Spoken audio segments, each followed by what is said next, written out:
नमस्कार। कथा कथन में आपका स्वागत है।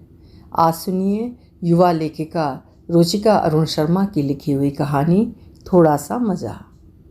रुचिका अरुण शर्मा जी इंजीनियरिंग बैकग्राउंड से हैं। पिछले कई दशकों से वो हिंदी में लगातार लेखन कर रही हैं। प्रस्तुत है कहानी मेरी ज़ुबानी। मैं हूँ सीमा सिंह।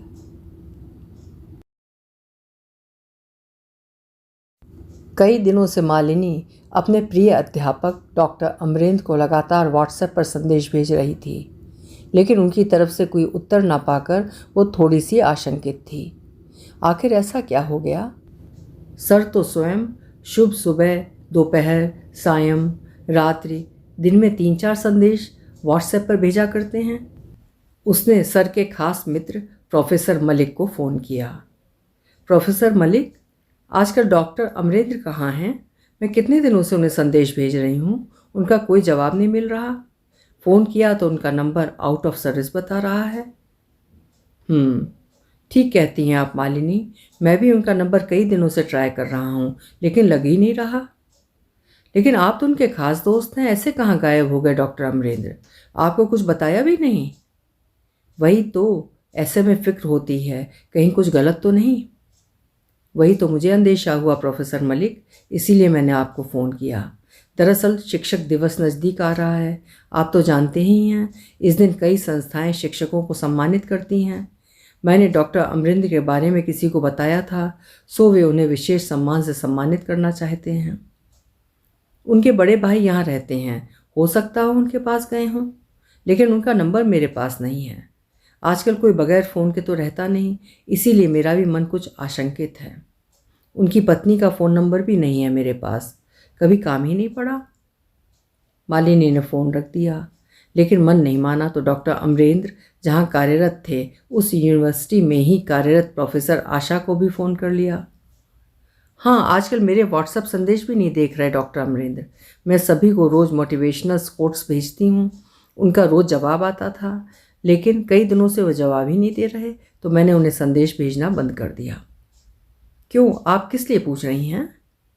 मैम, मैं भी इसीलिए ही पूछ रही हूँ, क्योंकि वे मेरे संदेशों के भी जवाब नहीं दे रहे। कुछ तो बात है। ऐसे में यही लगता है कि कहीं तबीयत तो खराब नहीं। अच्छा ठीक है, मैं आपसे बाद में बात करूँगी, अभी कुछ ज़रूरी काम है। कुछ दिन और बीत गए। शिक्षक दिवस भी निकल चुका था कि एक दिन डॉक्टर अमरेंद्र का सुप्रभात संदेश मालिनी के व्हाट्सएप पर आया। उसने उसी समय डॉक्टर अमरेंद्र को फ़ोन किया। सर, कहाँ थे आप इतने दिनों? कितने मैसेज किए, आपका फ़ोन भी आउट ऑफ सर्विस बता रहा था। क्या बताऊं मालिनी, तबीयत कुछ ठीक नहीं थी। घुटनों में दर्द बढ़ गया था, हार्ट में भी अचानक से दर्द हुआ तो अस्पताल में भर्ती था। अस्पताल से सीधे अपने भाई के घर चला गया था। तुम्हें तो पता है कि मेरा बेटा अमेरिका में रहता है, यहाँ कोई देखभाल करने वाला नहीं था, तो भाई ने अपने घर बुला लिया। सो तो ठीक है सर, लेकिन आपने मेरे मैसेज भी नहीं देखे। फिर अब तो मैम भी रिटायर हो चुकी हैं। हाँ वो तो है, लेकिन अब मैम की भी तो उम्र हो चुकी है ना, अकेली यहाँ कितना संभालती।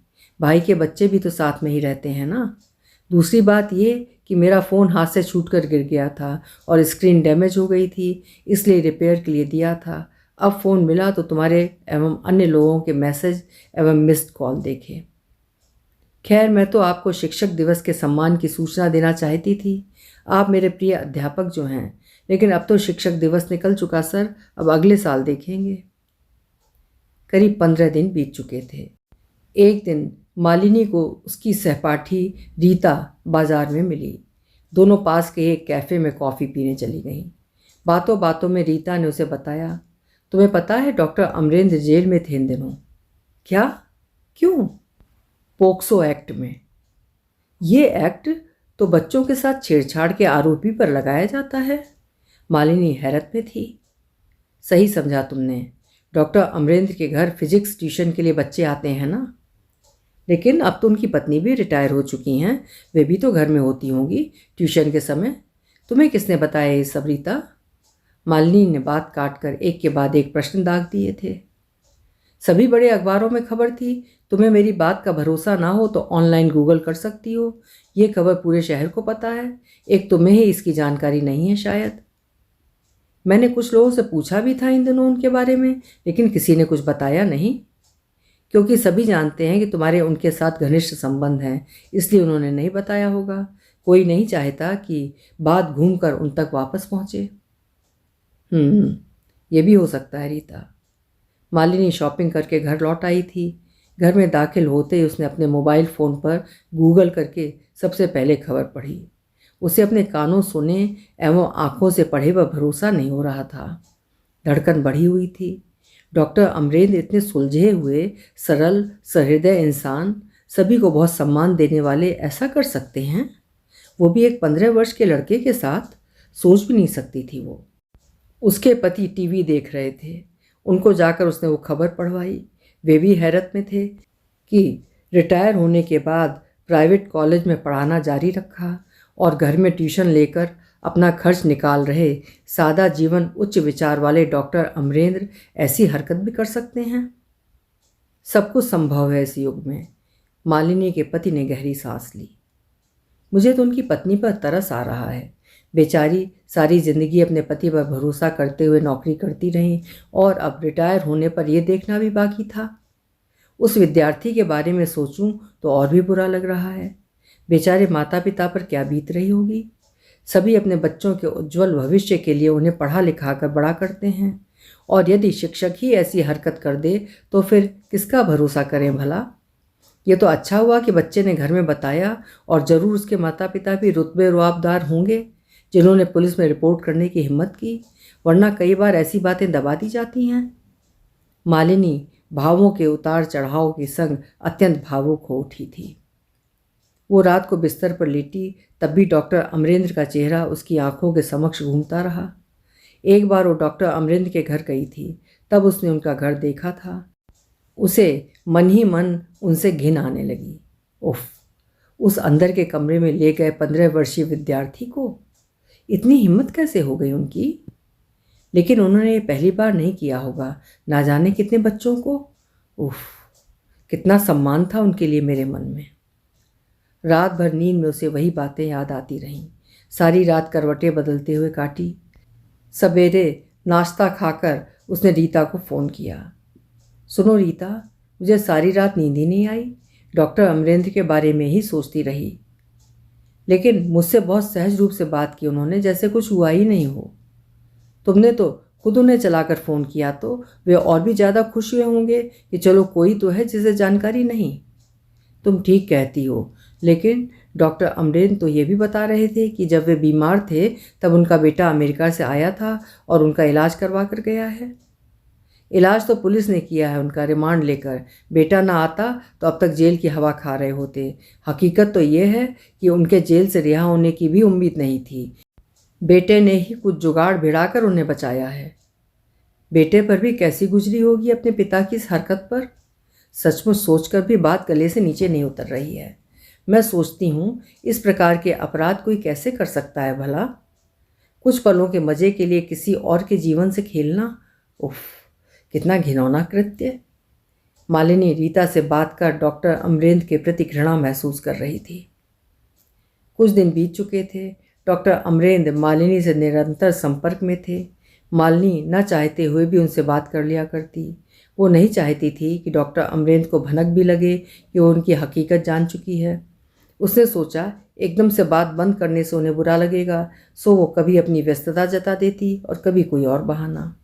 इतने वर्षों से अच्छा रहा संबंध एकदम से तोड़ देना उसे अशोभनीय सा प्रतीत हो रहा था। उसने तय कर लिया था कि किसी से भी वो उनके बारे में बात नहीं करेगी। लेकिन एक दिन जब वो पुनः प्रोफेसर आशा से मिली तो उन्होंने बात छेड़ दी। तुम्हें पता है डॉक्टर अमरेंद्र के बारे में मालिनी? मैं आपका मतलब नहीं समझी मैम। क्या हुआ डॉक्टर अमरेंद्र को? तुम्हें सचमुच कुछ पता नहीं उनके बारे में? तुम्हारे तो अच्छे संबंध हुआ करते थे डॉक्टर अमरेंद्र से। वो तो अब भी हैं मैम, लेकिन मैं उनसे रोज़ रोज़ थोड़ी ना मिलती हूँ। जब कभी कुछ खास बात हो तब फ़ोन करती हूँ बस।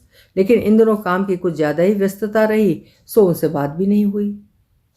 तुम्हें पता है वे पोक्सो एक्ट में जेल गए थे? मालिनी ने चुप रहने में समझदारी समझी। ऐसे गर्दन हिलाई कि जैसे वो कुछ जानती ही नहीं। बेचारे ज़बरदस्ती फंसा दिए गए इस एक्ट में। प्रोफेसर आशा की बात सुनते मालिनी ने चिहुक कर पूछा, वो कैसे मैम? आजकल के बच्चों को क्या कहें मालिनी, तुम तो जानती ही हो, अक्सर सभी अभिभावकों के एक एक या ज़्यादा से ज़्यादा 2 बच्चे होते हैं। माता पिता भी नौकरियों एवं गृहस्थी के अन्य कार्यों में व्यस्त रहते हैं। फिर सोशल मीडिया, टीवी एवं इंटरनेट से बच्चों को गलत सही सभी प्रकार की जानकारी भी तो मिल जाती है। तो क्या हुआ मैम, जल्दी बताइए ना, मेरा तो दिल बैठा जा रहा है और घबराहट सी होने लगी है। देखो मालिनी, मैं यहाँ विश्वविद्यालय में प्रोफेसर होने से पहले एक निजी संस्थान में अध्यापन का कार्य किया करती थी। वहाँ अक्सर अभिभावक शिक्षकों के खिलाफ शिकायत लेकर आते थे कि फलां शिक्षक ने मेरे बच्चे को डांट दिया, मार दिया या कक्षा से बाहर खड़ा कर दिया। अभिभावकों का अक्सर ये भी कहना होता है कि हम स्वयं ही अपने बच्चों को कुछ नहीं कहते तो शिक्षक उन्हें सज़ा कैसे दे सकते हैं। इसलिए अब शिक्षक भी विद्यार्थियों को कुछ रोक टोक करने से डरने लगे हैं। ना घर में कोई कहने वाला है और ना ही विद्यालय में। संयुक्त परिवार भी कम हो गए हैं, इसलिए इस पीढ़ी के कुछ विद्यार्थी स्वयं को उपेक्षित महसूस करते हैं, सो पहले की अपेक्षा ज़्यादा दुर्व्यवहार करने लगे हैं। यही कारण है कि आजकल अच्छे विद्यालयों में काउंसलर भी रखे जाते हैं, लेकिन कितने अभिभावक अपने बच्चों को काउंसलिंग के लिए भेजते हैं। ऐसे में कुछ विद्यार्थी निरंकुश व्यवहार के बन जाते हैं। ये मामला भी कुछ ऐसा ही है। मैं कुछ समझ नहीं पा रही हूँ मैम, आप साफ शब्दों में बताएंगी तो अच्छा रहेगा। दरअसल हुआ ये है कि ये विद्यार्थी जो डॉक्टर अमरेंद्र से ट्यूशन पढ़ने आया करता था, इसी सत्र में उसका ट्यूशन के लिए दाखिला हुआ था। उनके अधिकतर छात्र पुराने हैं, जो कक्षा 7-8 से ही उनसे फिजिक्स की ट्यूशन पढ़ते हुए अब 10वीं कक्षा में आ गए थे। लेकिन मैम, हकीकत में हुआ क्या था? दरअसल आजकल 10वीं कक्षा के सभी विद्यार्थियों के पास मोबाइल फ़ोन होते ही हैं। ये विद्यार्थी जिसने उनके खिलाफ शिकायत दर्ज की है, मोबाइल फ़ोन लेकर ही ट्यूशन में आता था। जब सर पढ़ाया करते तो इसका ध्यान अक्सर मोबाइल में ही रहता। सर ने कई बार उसे मना भी किया था, लेकिन वो नहीं माना और अन्य विद्यार्थियों को भी डिस्टर्ब किया करता। एक बार डॉक्टर अमरेंद्र ने उसकी माँ को फ़ोन पर शिकायत भी की थी, पर तब उसकी माँ ने उन्हें आश्वस्त किया कि वो आइंदा से ऐसी हरकत नहीं करेगा। लेकिन उसकी हरकतें थमने के बजाय बढ़ रही थीं। फिर एक दिन किसी कारणवश सर को ट्यूशन के समय घर पहुंचने में ट्रैफिक के चलते थोड़ी देरी हो गई, लेकिन सभी विद्यार्थी घर पर जमा थे, सो ट्यूशन ज़रा देरी से शुरू हुई। उसने अन्य विद्यार्थियों को ट्यूशन शुरू होने से पहले एक अश्लील वीडियो फॉरवर्ड किया। तुम तो जानती ही हो, इस उम्र में बच्चों में सेक्स को लेकर विभिन्न प्रकार की जिज्ञासाएं होती हैं। विद्यार्थियों ने वीडियो देखना शुरू किया, तभी डॉक्टर अमरेंद्र वहां आ पहुंचे और उन्होंने पढ़ाना शुरू कर दिया। लेकिन उस दिन विद्यार्थियों का ध्यान पढ़ाई में नहीं था। डॉक्टर अमरेंद्र उस दिन अपना आपा खो बैठे और उन्होंने सभी विद्यार्थियों को जोरदार डांट लगा दी। वे डरकर चुप बैठ गए और पढ़ने लगे। लेकिन अगले ही दिन जब डॉक्टर अमरेंद्र ट्यूशन पढ़ाने लगे तो अचानक से वहाँ पुलिस आ गई और उन्हें थाने ले गई। वहाँ ले जाकर उनसे पूछताछ की गई। शिकायतकर्ता विद्यार्थी के अभिभावक भी वहाँ पर मौजूद थे। विद्यार्थी ने पुलिस थाने में ये बयान दिया कि डॉक्टर अमरेंद्र अक्सर ट्यूशन समाप्त होने के बाद उसे अकेले में रोककर उससे कुछ देर बातचीत किया करते थे, इसलिए वो अक्सर देरी से घर लौटता था। लेकिन पिछले दिन डॉक्टर अमरेंद्र ने उससे शारीरिक छेड़छाड़ की एवं अश्लील वीडियो भी दिखाया। क्या? मालिनी भौचक्की थी। हाँ मालिनी, लेकिन हकीकत कुछ और ही थी। जिस दिन वो छात्र ज़्यादा ही देरी से घर लौटा तो उसकी माँ ने उस पर तेज़ गुस्सा किया। उस दिन विद्यार्थी ने घबरा कर रोना धोना शुरू कर दिया। रो रो कर उसने अपनी माँ को डॉक्टर अमरेंद्र की झूठी शिकायत कर दी कि वे कक्षा के बाद उसे रोज़ रोकते हैं और उस दिन दूसरे कमरे में ले जाकर उसके साथ छेड़छाड़ कर शारीरिक संबंध बनाने की कोशिश की। ओह माय गॉड, इतना घिनौना इल्ज़ाम! लेकिन फिर डॉक्टर अमरेंद्र कुछ ना बोले पुलिस थाने में।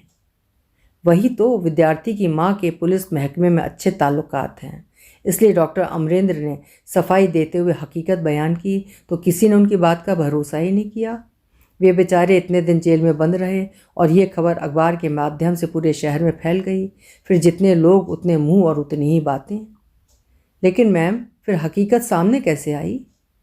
जैसे ही पुलिस उन्हें लेकर थाने गई, उनकी पत्नी ने अपने बेटे को फ़ोन पर सूचित किया। उसे अमेरिका से अपने देश आने में लगभग 1 हफ्ता लग गया। तुम तो जानती हो, क्रिसमस के समय स्कूल बंद होते हैं और अमेरिका आने जाने वाली सारी फ़्लाइट्स ओवरबुक्ड होती हैं। उनके बेटे को अचानक से टिकट नहीं मिल पा रहा था और फिर दोनों देशों के बीच की कम से कम 16 घंटों की फ़्लाइट। लेकिन मैम, फिर राज कैसे खुला? मालिनी की उत्सुकता बढ़ती जा रही थी। जब उनका बेटा अमेरिका से आया तब डॉक्टर अमरेंद्र की जान में जान आई और उन्होंने हकीकत अपने बेटे को बताई। उसने एक वकील से बात की और सलाह ली। उनके बेटे ने अन्य विद्यार्थियों के अभिभावकों से भी बात की।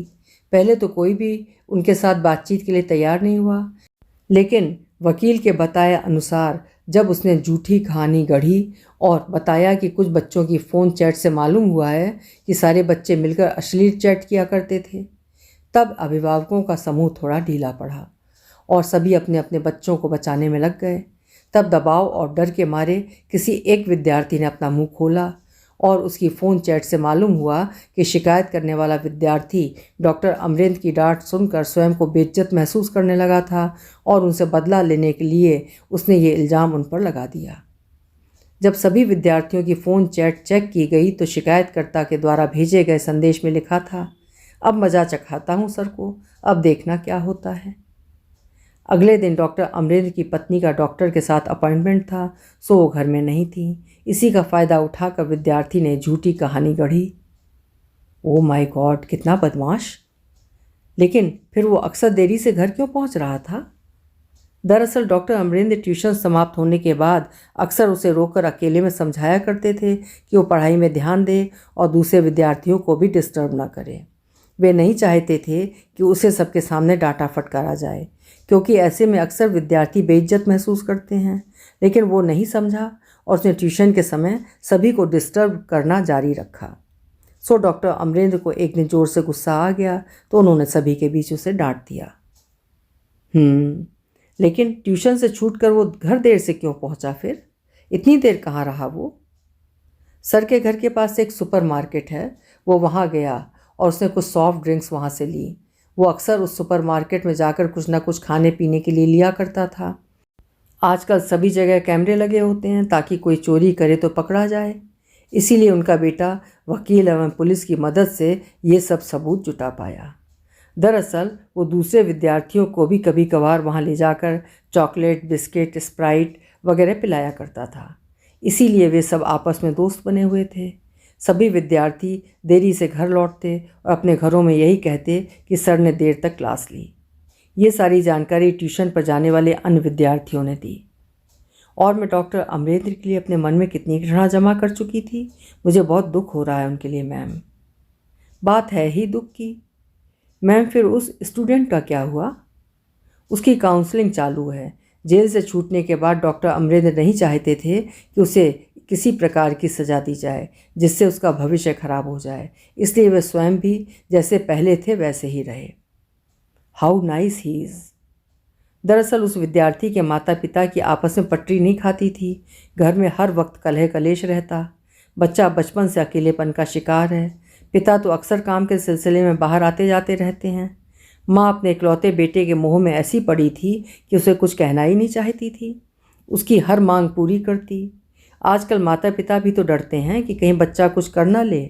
शायद पति पत्नी के आपसी झगड़ों के कारण बच्चा बचपन से ही डर के साए में रहा और उसे स्वयं को बचाने के लिए झूठ बोलने की आदत पड़ गई है। 10वीं कक्षा तक आते आते वो बहाने बनाने में माहिर हो चुका था। लेकिन इस वर्ष बोर्ड की परीक्षा है, ये सोचकर उसके पिता पढ़ाई के लिए जोर देने लगे थे और उसकी माँ को भी हिदायत देते रहते कि वो अपने बेटे पर ध्यान दे। बच्चे का पढ़ने में मन नहीं लगता और दूसरा ये मोबाइल और इंटरनेट हर वक्त साथ जो रहता है, इसके फ़ायदे हैं तो नुकसान भी तो हैं। किशोरावस्था में गलत सही का फ़र्क भी तो नहीं कर पाते बच्चे। सो गेम खेलने लगा और कभी कभार गेमिंग साइट्स पर ही अश्लील वीडियो का विज्ञापन देखकर अश्लील वीडियो में भी रुचि लेने लगा। मालिनी, दोष बच्चे का नहीं है, उसकी उम्र का है, उसकी परवरिश का है, जिसके लिए उसके माता पिता दोनों ही जिम्मेदार हैं। आजकल आसान नहीं है बच्चों की परवरिश। आपको किसने बताया ये सब?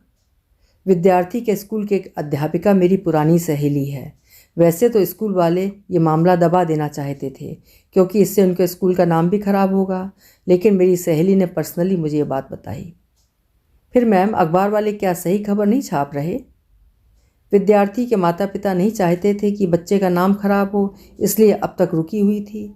फिर उसके विद्यालय वालों ने भी डॉक्टर अमरेंद्र से रिक्वेस्ट की कि इस बात को वहीं दबा दिया जाए, लेकिन मीडिया कहाँ रुकने वाला है। खबर तो ज़रूर छपेगी ही और हकीकत तो सामने आनी भी चाहिए। इसीलिए 2 दिन पहले ये खबर अखबारों में पुनः सुर्खियाँ बटोर रही है। आशा मैम ने उसे खबर दिखाई तो मालिनी की आंखें भर आईं। तो कुल मिलाकर बात ये हुई कि थोड़ा सा मज़ा डॉक्टर अमरेंद्र नहीं, वो विद्यार्थी ले रहा था। मालिनी ने गर्दन हिलाई। हाँ मालिनी, सच में डॉक्टर अमरेंद्र बेवजह फंसाए गए। अच्छा मैम, अब मैं चलती हूँ। मालिनी यंत्रवत उठ खड़ी हुई। कहाँ? डॉक्टर अमरेंद्र से मिलने। मालिनी मुस्कुराई और डॉक्टर अमरेंद्र को फ़ोन लगा दिया। अभी आप सुन रहे थे रुचिका अरुण शर्मा जी की लिखी हुई कहानी थोड़ा सा मज़ा। किशोर बच्चों के अभिभावकों के लिए एक शिक्षाप्रद कहानी। आशा है आपको भी ज़रूर पसंद आई होगी। पसंद आई हो तो कहानी को लाइक ज़रूर करिएगा, और अगर अभी तक चैनल सब्सक्राइब ना किया हो या चैनल पर पहली बार आए हों तो चैनल भी ज़रूर सब्सक्राइब करिएगा। कल फिर मिलेंगे। आपका समय शुभ हो।